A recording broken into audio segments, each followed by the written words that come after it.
Arab അധിനിവേശത്തിനും ഇസ്ലാമിൻ്റെ വ്യാപനത്തിനും മുമ്പ് Persia അഥവാ ഇന്നത്തെ ഇറാൻ ലോകത്തിലെ ഏറ്റവും സവിശേഷമായ സാംസ്കാരിക ആത്മീയ കേന്ദ്രങ്ങളിൽ ഒന്നായിരുന്നു. സഹസ്രാബ്ദങ്ങൾ നീണ്ടുനിന്ന വൈവിധ്യമാർന്ന വിശ്വാസ പ്രമാണങ്ങളുടെയും തത്വചിന്തകളുടെയും ഒരു മഹാസംഗമ ഭൂമിയായിരുന്നു അത്. ഇന്നത്തെ ആധുനിക ഇറാനിലെ പല ആചാരങ്ങളുടെയും ഭാഷയുടെയും തനിമയുടെയും വേരുകൾ ഈ പുരാതന മതകാലഘട്ടത്തിൽ അധിഷ്ഠിതമാണ്. ഇസ്ലാമിന് മുൻപുള്ള ഇറാന്റെ ആത്മീയ പരിണാമത്തെയും വിശേഷിച്ച് സ്വരാഷ്ട്രീയൻ മതത്തിന്റെ വളർച്ചയെയും തളർച്ചയെയും കുറിച്ചുള്ള ആഴത്തിലുള്ള ഒരു പരിശോധന ചരിത്രപ്രേമികൾക്ക് കൗതുകകരമായ ഒട്ടേറെ അറിവുകൾ നൽകുന്ന ഒന്നാണ്.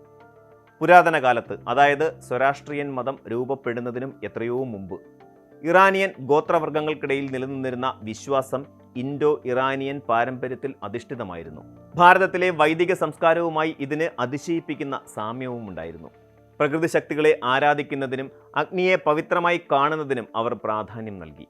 പ്രപഞ്ചത്തിന്റെ താളക്രമത്തെ അവർ അഷ എന്ന് വിളിച്ചു. പുരോഹിതന്മാർ നയിക്കുന്ന യാഗങ്ങളും മൃഗബലിയും ഹവോമ എന്ന ലഹരി പാനീയത്തിന്റെ ഉപയോഗവും അക്കാലത്തെ പ്രധാന ആചാരങ്ങളായിരുന്നു. ഒരു ഏകദൈവ വിശ്വാസമോ വ്യക്തമായ പ്രവാചക ദർശനമോ ഇല്ലാത്ത ഒരു ഗോത്രീയ മതവ്യവസ്ഥയായിരുന്നു അത്. ഈ സാഹചര്യത്തിലേക്കാണ് ഏതാണ്ട് BC 1800-നും 1200-നും ഇടയിൽ സ്വരാഷ്ട്രർ അഥവാ ശസ്ത്ര കടന്നു വരുന്നത്. ഇറാനിയൻ മതചരിത്രത്തിലെ ഏറ്റവും വിപ്ലവകരമായ മാറ്റമായിരുന്നു അത്. നന്മയും തിന്മയും തമ്മിലുള്ള നിരന്തരമായ പോരാട്ടമാണ് ലോകം എന്ന വലിയൊരു ദർശനം അദ്ദേഹം മുന്നോട്ട് വെച്ചു. അഹൂദ മസ്ദ എന്ന ഏകദൈവത്തെ അദ്ദേഹം പരമോന്നതനായി പ്രഖ്യാപിച്ചു. ലോകത്തിന്റെ നന്മയ്ക്കായി മനുഷ്യൻ ചിന്തയിലും വാക്കിലും പ്രവൃത്തിയിലും വിശുദ്ധി പുലർത്തണമെന്ന ദർശനം അദ്ദേഹം നൽകി. ഗദാസ് എന്നറിയപ്പെടുന്ന അദ്ദേഹത്തിന്റെ സൂക്തങ്ങൾ പിൽക്കാലത്ത് സ്വരാഷ്ട്രീയൻ മതഗ്രന്ഥമായ അദ്വൈസ്തയുടെ കാതലായി മാറി. ലോകത്തെ ആദ്യത്തെ ഏകദൈവ വിശ്വാസ മതങ്ങളിൽ ഒന്നായി ഇത് കണക്കാക്കപ്പെടുന്നു. ക്രിസ്തുമതത്തിനും ഇസ്ലാമിനും മുൻപേ സ്വർഗം, നരകം, അന്ത്യവിധി തുടങ്ങിയ സങ്കല്പങ്ങൾ ഈ മതം അവതരിപ്പിച്ചിരുന്നു. അക്യുമെനീഡ് സാമ്രാജ്യത്തിന്റെ കാലത്താണ് സ്വരാഷ്ട്രീയൻ മതം രാജകീയമായ അംഗീകാരം നേടാൻ തുടങ്ങിയത്. ദാരിയസ്, സെർക്സസ് തുടങ്ങിയ പ്രമുഖ ചക്രവർത്തിമാർ അഹൂദ മസ്ദയോടുള്ള തങ്ങളുടെ കൂറ് ലിഖിതങ്ങളിൽ രേഖപ്പെടുത്തിയിട്ടുണ്ട്. എന്നാൽ സസാനിയൻ സാമ്രാജ്യത്തിന്റെ കാലത്താണ്, അതായത് AD 224-നും 651-നും ഇടയിൽ സ്വരാഷ്ട്രീയൻ മതം ഇറാന്റെ ഔദ്യോഗിക മതമായി മാറുന്നത്. ഈ കാലഘട്ടത്തിൽ മതം ഭരണകൂടവുമായി അഭേദ്യമായി ബന്ധപ്പെട്ടു.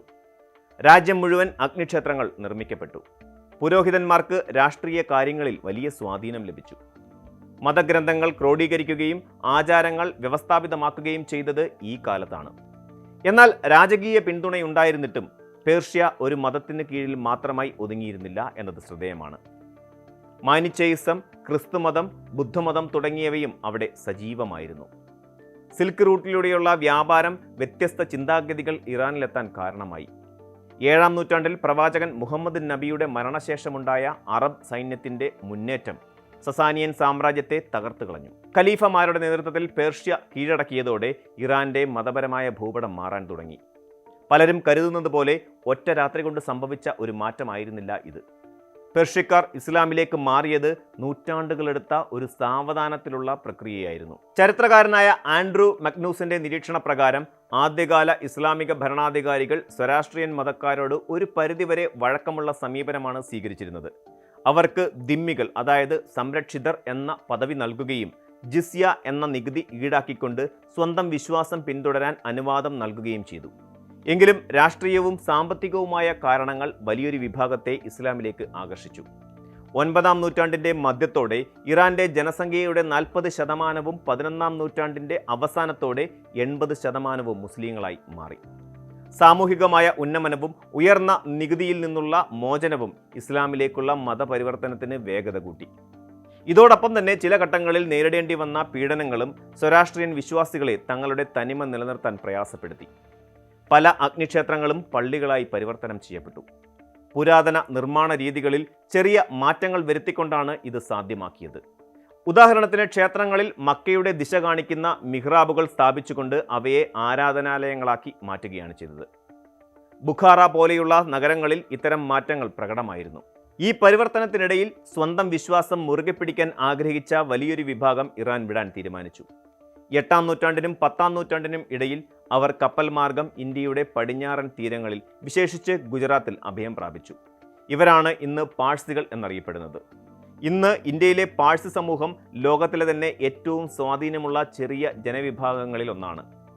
ഇറാനിൽ ബാക്കിയായ സ്വരാഷ്ട്രീയ വിശ്വാസികൾ വലിയ വെല്ലുവിളികൾക്കിടയിലും തങ്ങളുടെ സംസ്കാരം സംരക്ഷിച്ചു.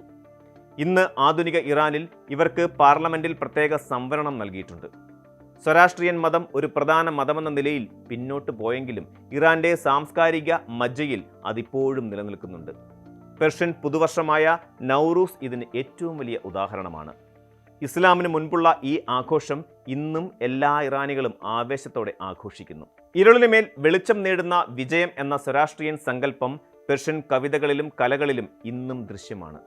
ചുരുക്കത്തിൽ ഇറാന്റെ ആത്മീയ ചരിത്രം എന്നത് കേവലം ഒരു മതത്തെ മറ്റൊന്ന് മാറ്റിസ്ഥാപിച്ച കഥയല്ല, മറിച്ച് സഹസ്രാബ്ദങ്ങളുടെ പാരമ്പര്യവും പുതിയൊരു രൂപത്തിൽ ഇന്നും തുടർന്നു പോകുന്നതിൻ്റെ നേർചിത്രമാണ്. കൂടുതൽ വാർത്തകൾക്ക് news 18 Keralam YouTube channel subscribe ചെയ്യുക.